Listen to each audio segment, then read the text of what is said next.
What up, y'all? It's your boy, Mr. Dan Time Melo. You're listening to the Entertainment Report on iHeartRadio, live from Dubai for Monday, November 25th, 2019, delivering some major stories and trends going on in the world of entertainment and beyond. You can follow the show on Facebook, Twitter, or Instagram.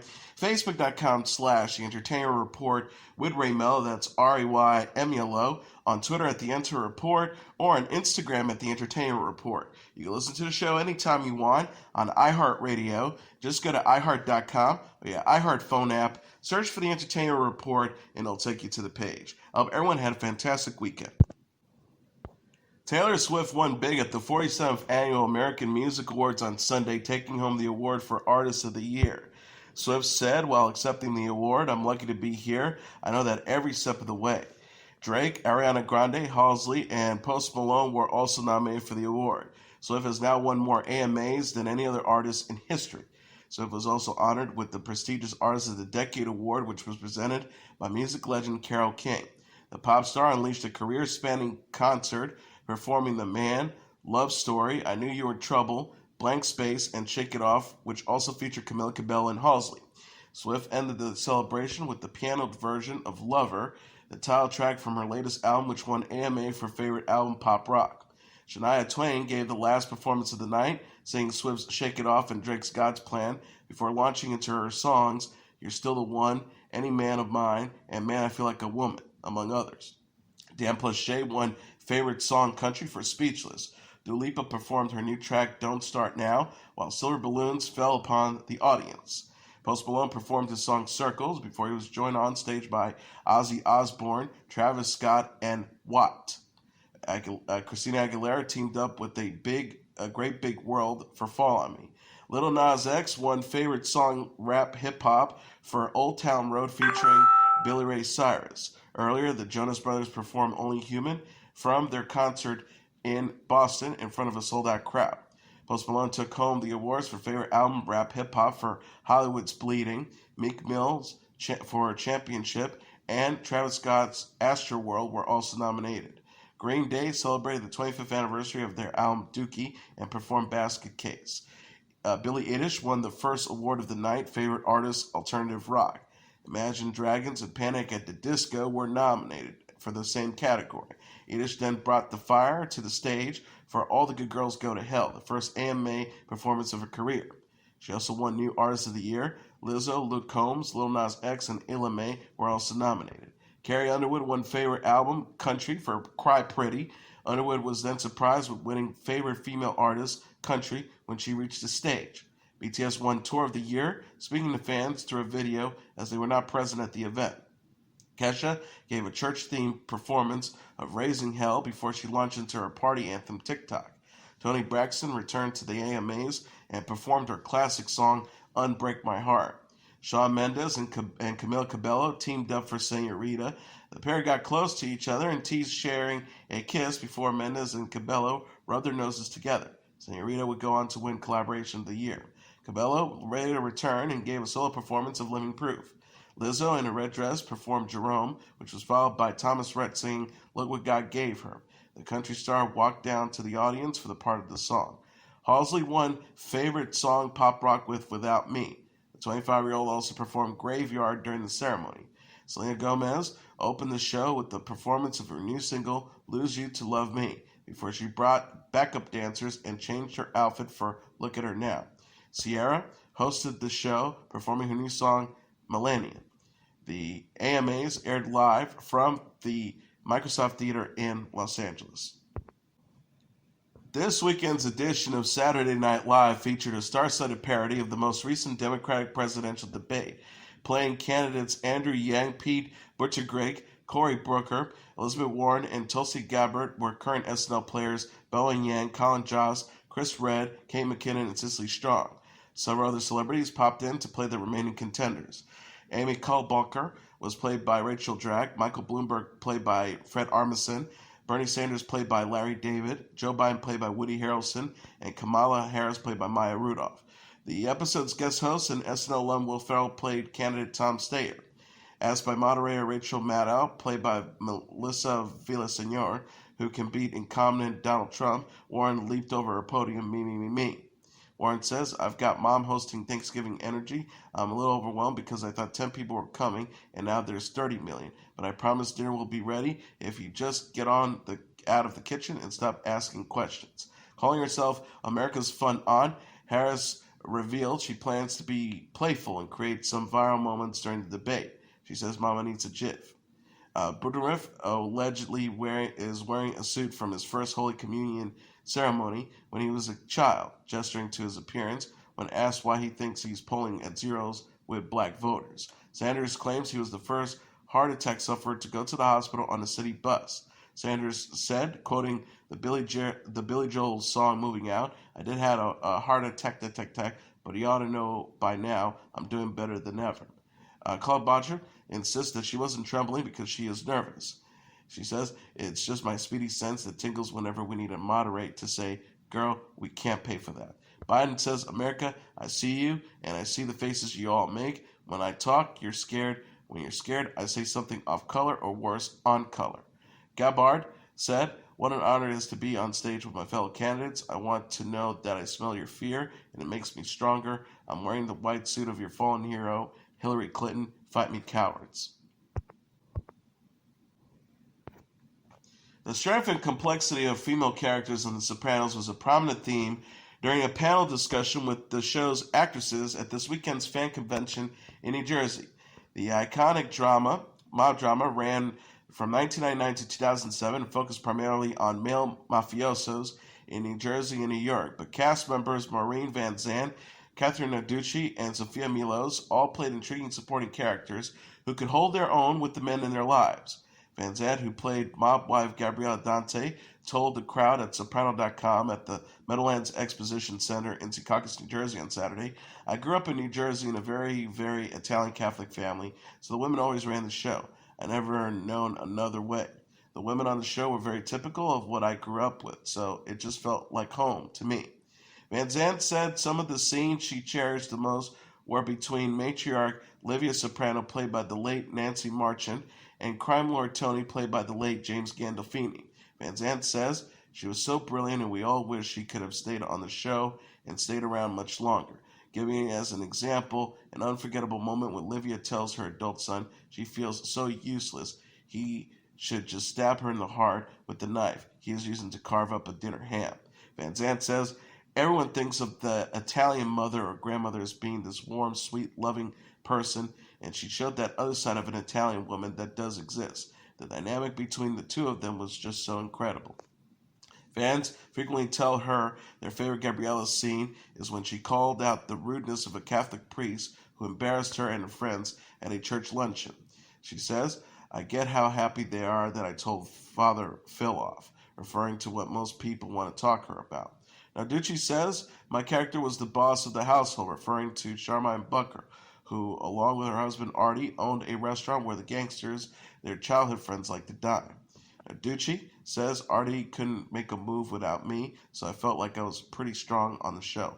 I was the only one that didn't really want to be involved with the mob, and I'm also the only one that really ever, of all the women, that would always confront Tony and have no problem with it. To prepare to play Annalisa Zucca, the female Don Tony, and the soprano crew does business with in Naples, Italy, Milos researched the history of women gangsters. Melo says in Naples, the women take over if the man is in prison or he dies. There are some extraordinary women just on the wrong side of the law. The actress dismissed criticism that the show depicts negative stereotypes of Italians. And she says her small but pivotal role on The Soprano led to a lot more work and recognition for her. Melo says, it actually changed my career for the better where a lot of women were very grateful. I think that women have been suppressed and oppressed for centuries because of religion, because of marriage, because of culture. But you try to harm the child of a mother, and you will know how strong a woman is. The two-day convention attracted about 10,000 fans a day on Saturday and Sunday. Timed to the 20th anniversary of the show's debut, the event included appearances by dozens of cast members from the show, including Dominic Chanis, Drea De Matteo, Tony Sirico, Federico Castelluccio, Burt Young, Jerry Adler, Vincent Pastorelli, Vincent Chiaritola, Alice Pazniza, Matt Servito, Artie Pascal, and Don Grimaldi. Goodfellas alum Tony Darrow brought the stand-up comedy act to the stage. Chancey sang Italian ballads, and the British rock band Alabama 3 sang Woke Up This Morning, the theme song for The Sopranos. Fans lined up to have their photos taken with the stars, as well as inside recreations of Dr. Melfi's psychiatric office, the snow-covered woods of Pine Barrens, and a booth from the restaurant Holstein's featuring in the series finale. There were also poker games and a cannoli eating contest. Huge murals showing Gandolfini as Tony were set through the convention center, and most of the celebrities in attendance took a moment at some point to publicly pay homage to their beloved co-star. His wife Deborah Lynn and 7-year-old daughter Liliana were also at the convention, organizer says. The Emmy-winning series ran for 6 seasons on HBO. It also co-starred Edie Falco, James Imperioli, Steven Van Zandt, Jamie Lynn Siegler, Robert Eiler, Ada Turturro, and Lorraine Bracco. This is says actor Justin Hartley has moved to end his 2 years marriage to his wife, Days of Her Life star Chrishell Stause. Us Weekly said Justin, 42, cited irreconcilable differences as the cause for the split with Chrishell, 38. People.com said he filed the divorce documents Friday in Los Angeles Superior Court. The couple have no children together.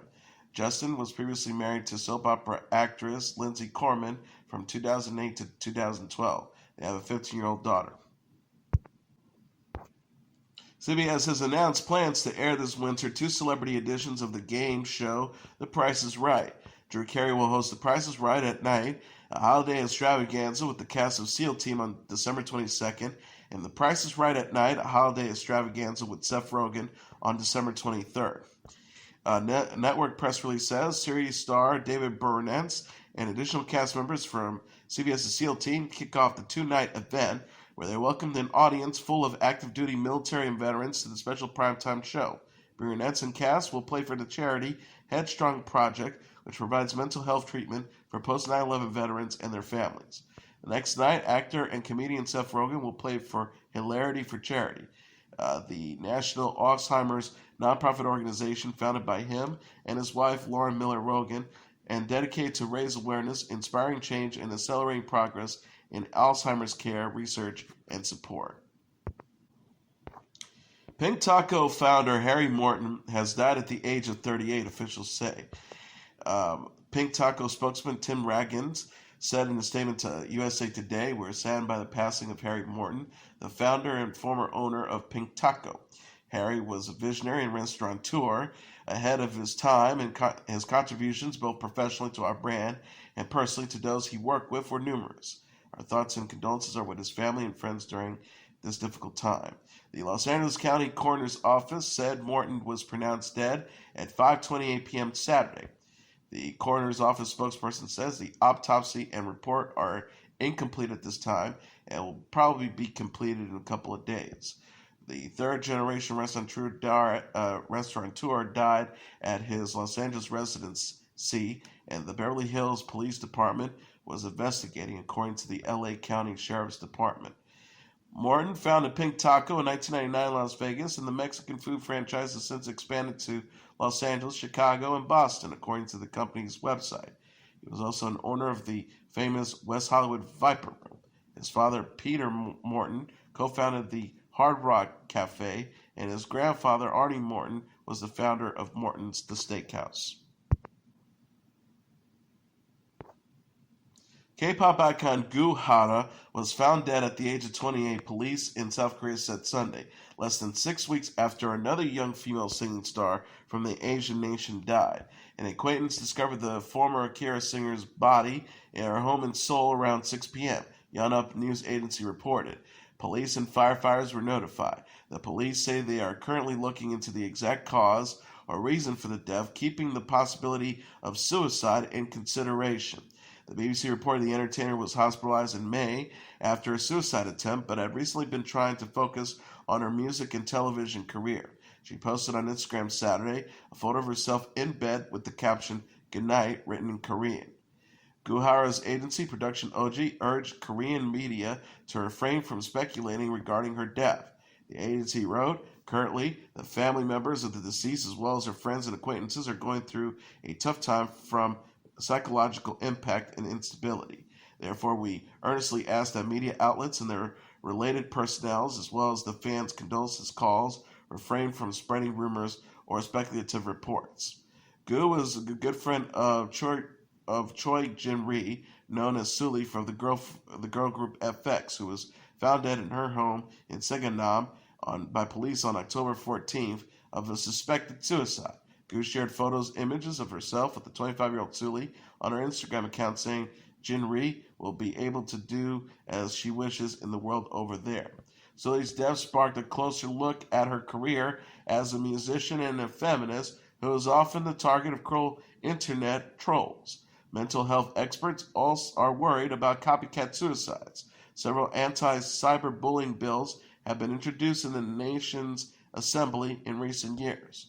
Since Sully's death, IU's 2012 song Peach, which was reportedly inspired by her friendship with Sully, reemerged at the top of the streaming charts. K-pop star Kim Jong-young died by suicide in 2017. Luke Combs' is What You See Is What You Get is number 1 on the U.S. album charts. Coming in number 2 on the Billboard 200 roster dated Saturday is Post Malone's Hollywood's Bleeding, followed by Young Boy Never Broke Again's Al Young Boy 2 at number 3, Summer Walker's Over at number 4, and Taylor Swift's Lover at number 5. Rounding at the top tier are Kanye West's Jesus is King at number 6, The Baby's Kirk at number 7, Billie Eilish's When We All Fall Asleep, Where Do We Go? Number 8, Young Thug's So Much Fun at number 9, and Rob Wave's Ghetto Gospel at number 10.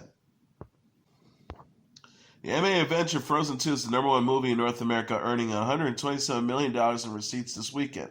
BoxOfficeMojo.com announced Sunday. Coming in number 2 with $16 million is Ford vs. Ferrari, followed by A Beautiful Day in the Neighborhood at number 3 with $13.5 million. 21 Bridges is number 4 with $9.3 million, and Midway at number 5 with $4.7 million. Rounding up the top tier are Playing with Fire, number 6 with $4.6 million, The Good Liar, number 7 with $3.4 million, Charlie's Angels at number 8 with $3.2 million, Last Christmas at number 9 with $3 million, and Joker number 10 with $2.8 million. And as the entertainment report for Monday, November 25th, 2019. I'm your host, Mr. Downtown Ray Melo. I'll be back tomorrow to deliver some major stories and trends going on in the world of entertainment and beyond. You can follow the show on Facebook, Twitter, or Instagram. Facebook.com/The Entertainment Report with Ray Melo. That's RAYMELO. On Twitter at The Enter Report, or on Instagram at The Entertainment Report. You can listen to this episode or any previous episodes of The Entertainment Report anytime you want on iHeartRadio. Just go to iHeart.com or your iHeart phone app, search for The Entertainment Report, and it'll take you to the page. Good night, and God bless you all.